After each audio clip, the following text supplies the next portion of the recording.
Hello, everyone. This is Chala, CEO and founder of The Repositioning Expert, coming to you live with another Tuesday Tea Time with Chala, where I'm having my hot protein cocoa as I splash my face. All right, so what are we talking about today? We're talking about revenue superstars, you guys. Why are revenue superstars? Why are 79% of them, almost all of them, succeeding? And the reason why they can surpass the revenue is because they're doing their marketing differently and they're using something called personalized marketing. Now, you're familiar with personalized marketing, which is like customized to the person that you're targeting in the B2C world. You know about running shoes that you can create for yourself. You know about skin products that are matching your skin. You know about fashion that matches your skin, and so on. So these are all customized to the person. You know about emails. I mean, I send them out every week that actually has your name on the title, the subject title. So now personalized marketing is coming into, and it always has been in B2B, but now it's become a very hot trend in 2023. And what I want to do is I want to show you some examples and tell you what it is. So what it is it's basically changing your messaging to target very specific people, groups, industries, interest groups, or actual individuals like companies to the very high level. And I'll talk about that in a bit. So it's changing your ads, your web copy, your web content, the actual packages that you offer of your products or services, your outreach in however your voicemail, your email to a specific company or a target or an industry or an interest group, as I was telling you. So no, why do you do it? Well, there's some real compelling statistics. Salesforce, the company, has come up with a statistics based on their study. 84% of B2B customers want to be targeted as an actual human with actual, instead of a business, instead of a company. So these are buyers, these are corporations, but they're manned by humans. Surprise, who knew it? But the same study says that only 27% of these buyers are saying that they're having a good sales experience with the person selling to them. So they obviously don't feel like they're being treated like a human and they're being treated like a business. So how can we change that? That's where the personalized marketing comes in. Let me give you some examples of personalized marketing that I've done and that I've seen and that we've done with clients. One of the ways that I use it is to send messages on LinkedIn, and I've worked with actual teams of people offshore, the actual humans writing to humans, and I've also worked with automated bots and robots and automated systems and software that actually sends customized messages.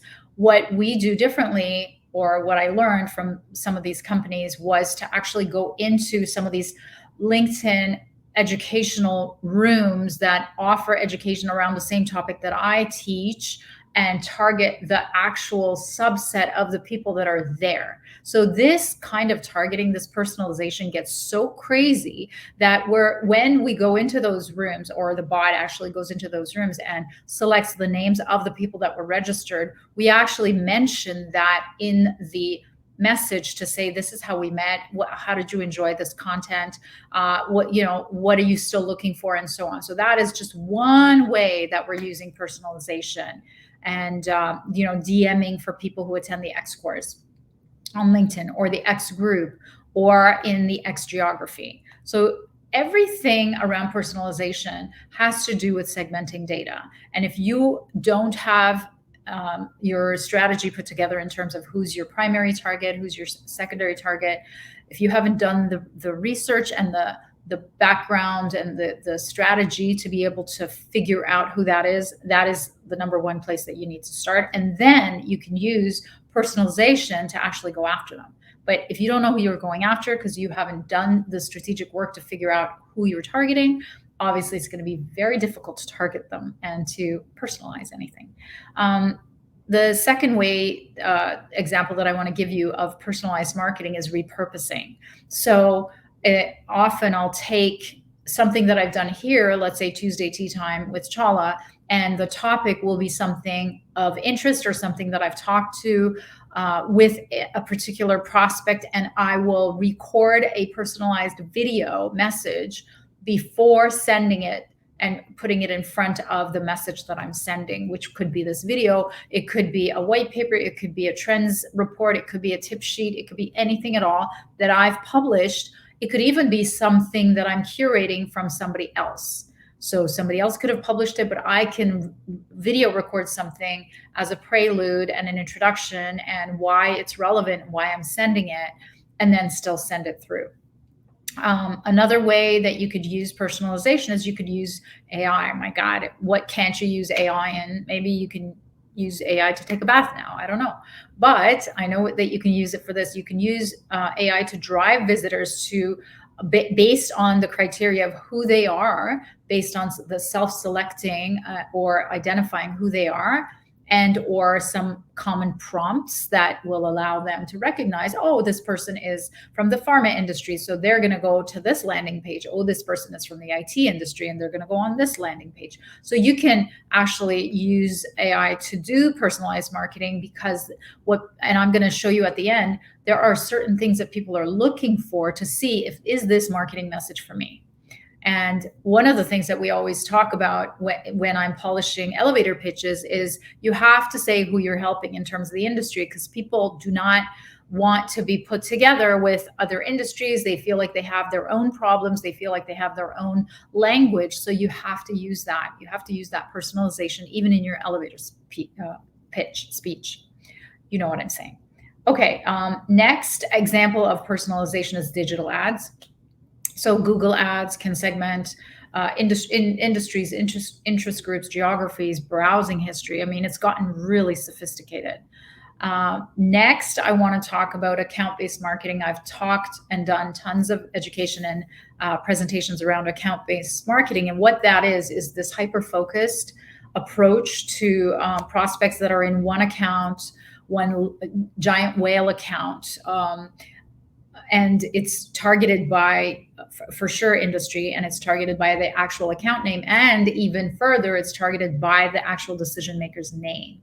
So some examples, some really good examples, are companies that have bought a space, advertising space, like a billboard right outside the decision maker's office, and had a message directly relating to them with a URL that was designed just to be just to showcase a presentation that related to their pitch.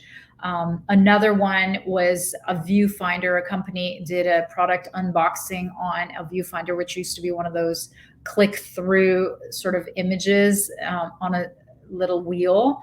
It used to be like a little plastic toy. So they actually used that to do a product unboxing of a new product that they were launching and sent it directly to the person.